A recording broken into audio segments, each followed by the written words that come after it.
Welcome to the New Israel Bible Podcast. I am Cindy Parker. I am an author, speaker, and professor of Holy Land Studies at the Israel Bible Center. I am passionate about reading the Bible in the physical, historical, and cultural context of its day, and I love having geeky conversations with people about new things. In this podcast, I'd like to invite you to join me as I sit down each week with other faculty members of IBC to discover new aspects of the Bible. These are some of my favorite dialogues because as a modern audience reading an ancient text, we know that the Bible does not need to be rewritten, but it needs to be reread. This week, I sit down with Pinchas Shir, who is the Associate Professor of Ancient Cultures at IBC. This makes him the perfect person to ask about all the complications related to the book of Revelation. We discuss how to read the book in its proper cultural, historical, and theological settings. I don't know about you, but I have heard crazy predictions about the end of the world based on a terrible understanding of this book. Throughout my life, various world leaders were described as the Antichrist, and new technologies were considered the mark of the beast. So how do we untangle folk predictions from a more grounded interpretation of what the book of Revelation says? I start the conversation with the question I know we are all asking. Is this book actually all about us and the end of our world?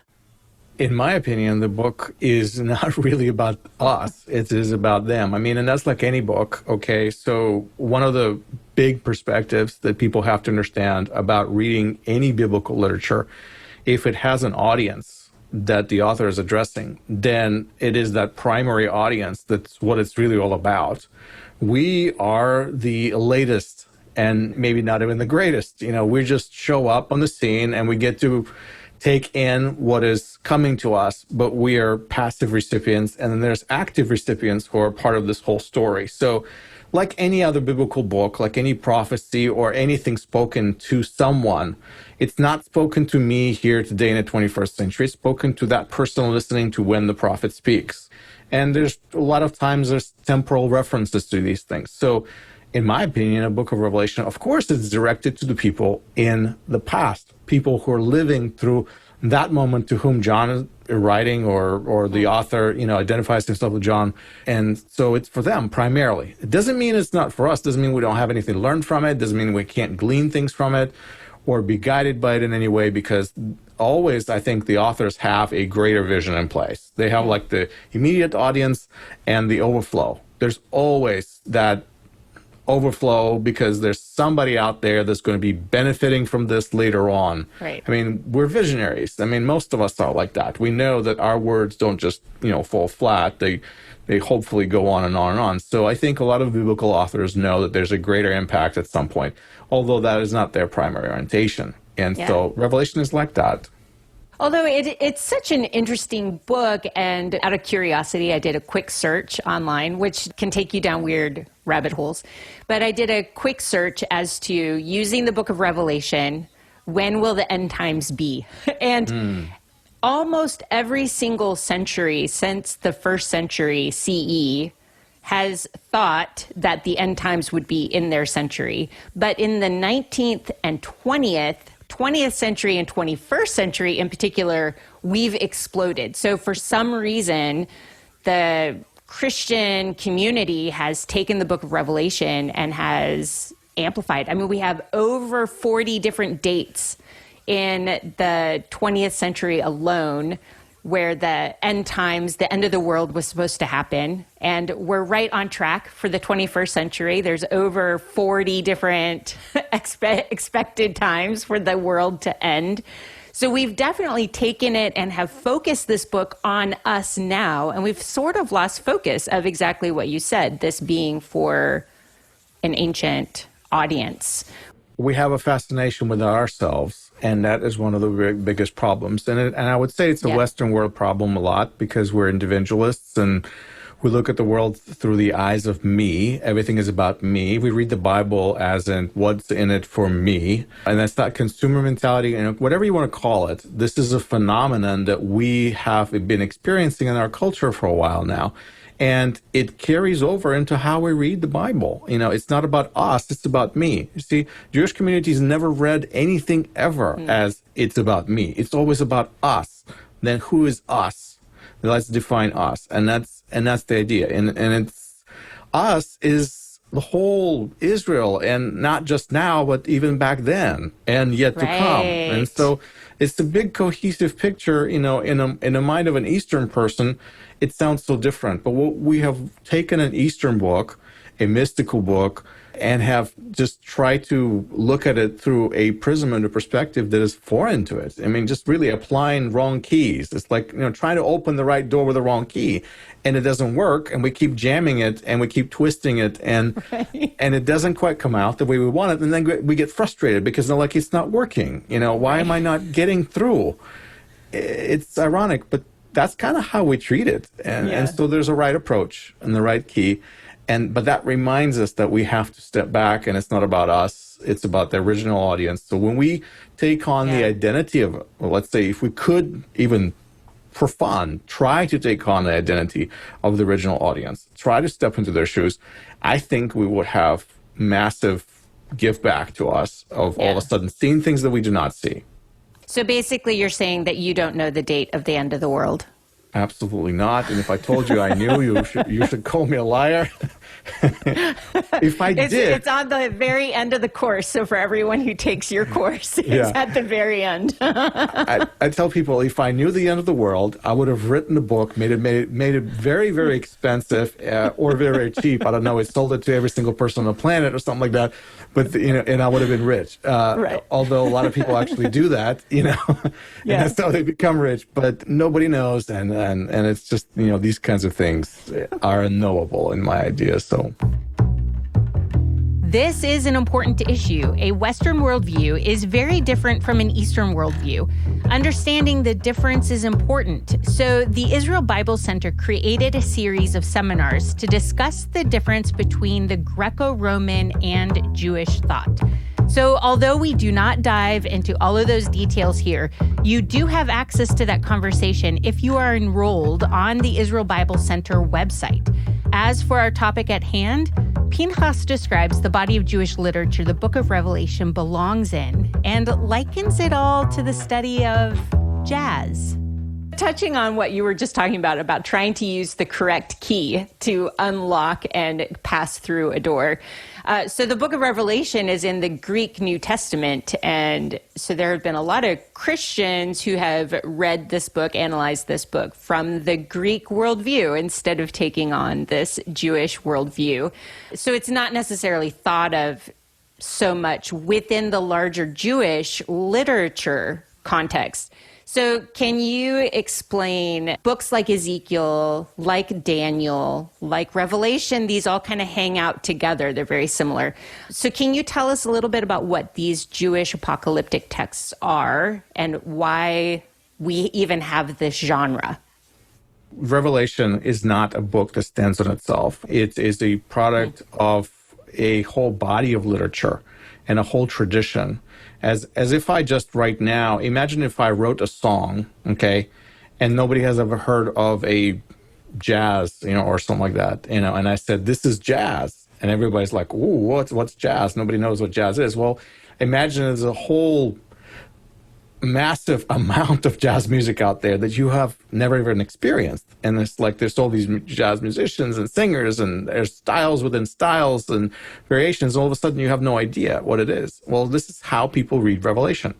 It's a genre they're not familiar with. They're like, this is the only one they have because it's unique in the New Testament. New Testament contains only that one apocalyptic book, and that's it. But what people don't realize that in the Jewish history, there is a load of other apocalyptic books like Revelation. Maybe not exactly like, but similar. But then so isn't any other jazz musician who writes a song or does a piece is not going to be anything like the other guy, although there will be overlaps and similar ideas going back and forth and things like that. So The genre of apocalyptic literature is actually quite broad and very diverse. But what a lot of Christians don't do is they don't use any apocalyptic books that are outside of the canonical literature. So, of course, we have Revelation and we have Daniel. You just mentioned Ezekiel, and of course, Ezekiel is a huge influence. I mean, probably one of the biggest influence on this particular book is Ezekiel. But I would add to that other books like Enoch, for example. Yeah. And the books of Ezra. Okay, Baruch. I think all those books had same ideas, and there's a little bit of a complexity we have to understand. Some of these books we don't have precise dating on, and some of these books might have been written down later. Some of the books might have been written after Revelation were written, but they existed in the oral form because these are stories we tell.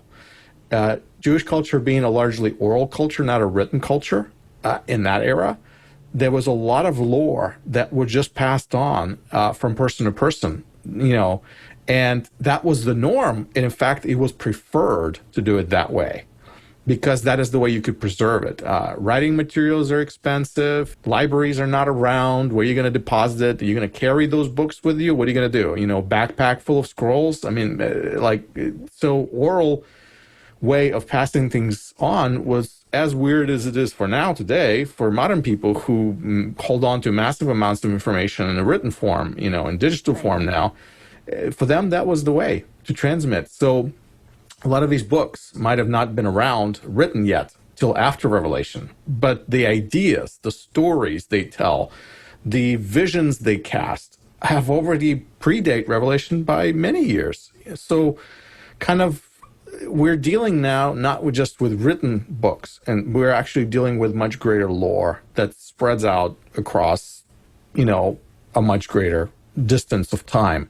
Yeah. So it gets a little complicated, but the apocalyptic literature genre is what I would say people have to explore and read all those books, and that will give them a really good background on Revelation, really what's really going on. There's a whole library out there that Christians simply don't know about.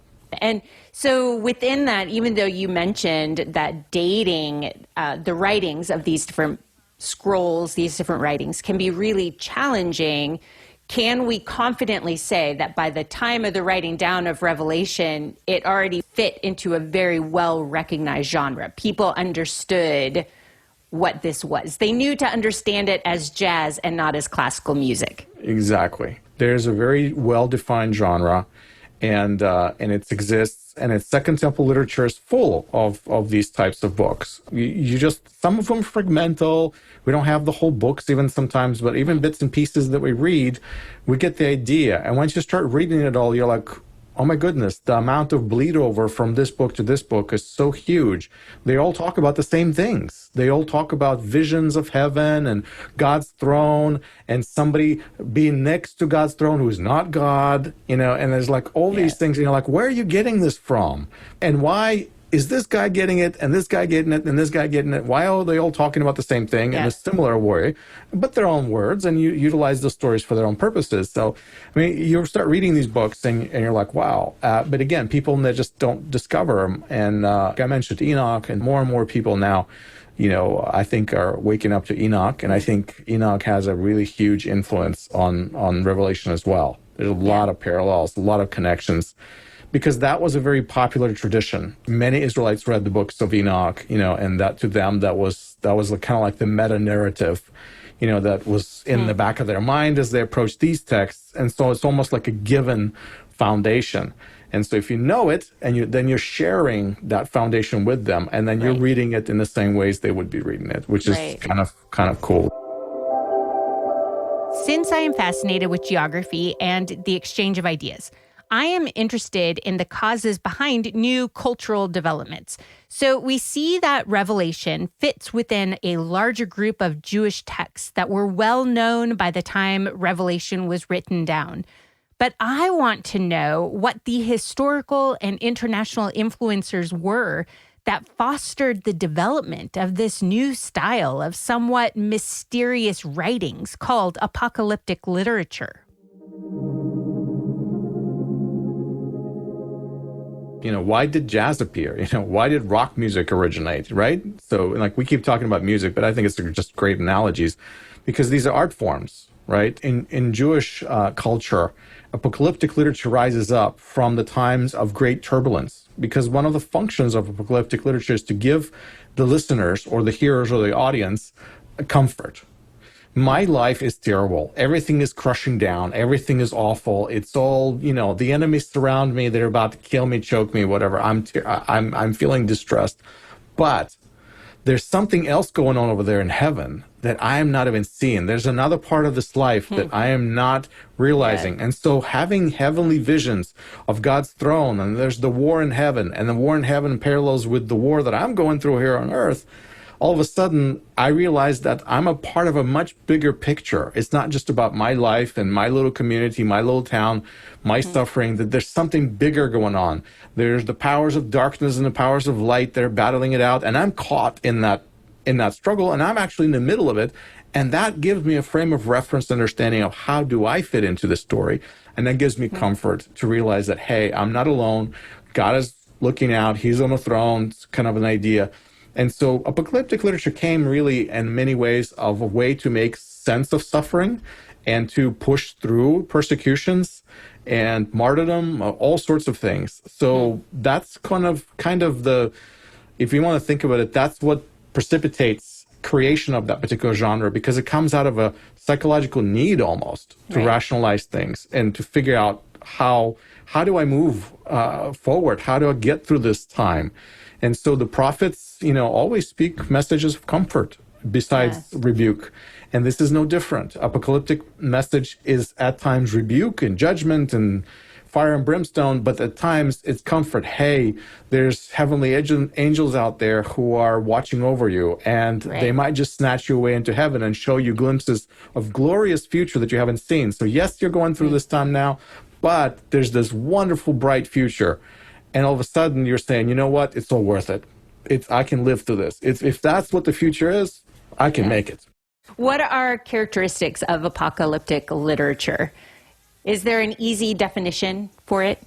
I don't know if there's an easy definition because it's so diverse. There are different types of apocalyptic literature. But I mean, to me, one of the biggest overarching principles that I see is the idea of presenting that duality of the world that is here and now, where we're living through, and then there's the unseen world out there that we don't always get to see, and being able to peek into that world and connect it with ours is we kind of start seeing a bigger picture.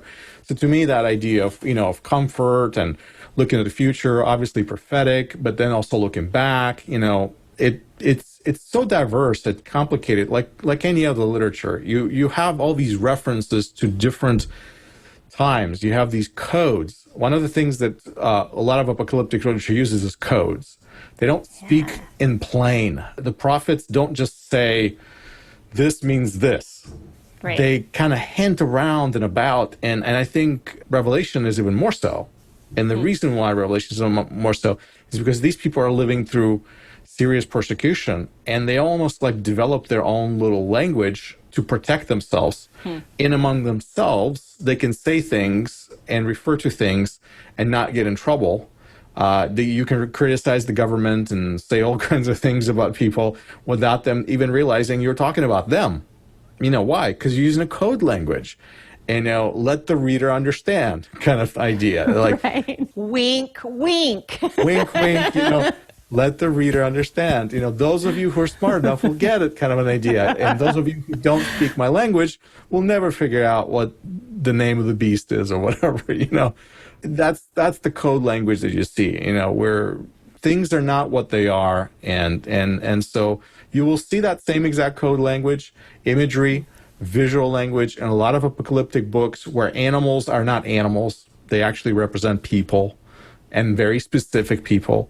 And things like that. Or kingdoms, right? Sometimes we have an eagle, or we'll have a goat or a bear or something like that. And it's actually a reference to a historical time period where an empire was in charge. But usually it just represents the nations of various sorts, basically, that have oppressed Israel, which is, again, it's all about oppression and me surviving it. And I'm going to personify these powers that have been troubling me into animals, because that's what I look at them, wild, crazy beasts that looking to come and eat me, kind of an idea. So, that animal imagery, beast imagery, whatever, I know beast is such a weird English word. I mean, we keep operating about it. Nobody ever talks about, birds and beasts, very old fashioned. Right. When I say beast in English, I visualize some kind of monstrous thing, right? But then I can point to my cat over here and say, hey, you beast. Right. So it's like English language sometimes can create an illusion in us that we're talking about something fantastical and scary and monsters, where in reality we're just referring to a living being, or something like that, So our assumption is that because apocalyptic literature was a known literature, that the audience would have had the key to understanding these mysterious stories. They could decode the message and understand what the author is saying. So it's a clear message to the audience, even if it's an unclear message to outsiders. Yes, there's that assumption. And I don't know how much of that assumption is, fair. I think there are some keys. You're still required to be astute. You're still required to know things. And we can't assume that everybody knew everything. But you can assume, since this is a message to a community, that between all of them, there's enough people who get enough to understand the big picture. Because even if you don't understand all the details, you always have the big picture. And this is the big difference, again, between Eastern, Western way of looking at things. Yep. It's seeing the big picture versus the tiny details. Do I really need to break it down to the lowest denominator? Do I need every little detail? Or do I just need to know that God is on the throne, he's got my back, and everything's going to work out because the angels are going to come and kick everybody's behind? So, like, these, there's how deep do you need to go into detail to understand it? Sometimes the detail is not there to be understood. Sometimes the detail is there to simply take me to the next step of understanding there's a much bigger picture out there that I don't even fully begin to grasp, And so, there are keys.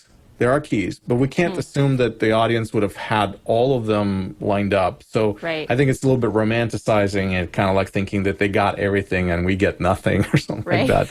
I think we both have keys because we still have some of those keys as well. But I think they're the great advantage because they have more and they're living through it, and it makes much more sense to them than it's to us. Because if the message is time-tied or event-tied or personalities tied, then we do not have the benefit of interacting with those elements, and therefore we're a little bit out of sync with that, where they are much more in sync just by being there at the right time in the right place and interacting with those things. I sort of think that the year 2020 will fit that kind of category. All of us who are living through 2020, we will have a certain instinctual understanding of what this time was like that multiple generations from now, much less 1,000 years from now, they'll sort of be able to get it in the mind way, but like we are getting it in our whole body. Revelation is hitting it big and bigger in 2020. People are looking at this and saying, what is going on? Are these the biblical plagues of the Revelation that are being sent upon us? I mean, with, disease and pestilence and things like that. I think, again, it drives people back to look at these things, to look at the calamity and suffering, makes us yearn for these types of answers. And that's what the function of this literature is, to give you some sort of a sense of understanding what's going on. So we're hopefully 2020 is it, you're saying like 2020 is going to give us understanding, and an optimist would say that's great, that means things are getting better, and a pessimist would say wait till 2021. Maybe that would be the year that'll give us even more understanding. So there will be a new beast arising on the horizon. There comes out of the water yet another creature. Join us next week as we explore what books like Enoch and Baruch, or what geography and the Torah have to do with interpreting the book of Revelation. You do not want to miss out, so be sure to subscribe on Google Podcasts, Stitcher, Apple Podcasts, Overcast, or wherever you are listening to this podcast, and tell your family and friends to listen as well. If you like what you hear in this podcast, you will love the content in Israel Bible Center's flagship certificate program on Jewish context and culture. You can register now at israelbiblecenter.com. Thank you to Jeremy McDonald with Mason Jar Music for mixing, editing, and crafting all of the good sounds that you hear. And thanks to you for listening in and being curious about the Bible. I look forward to our conversation next week.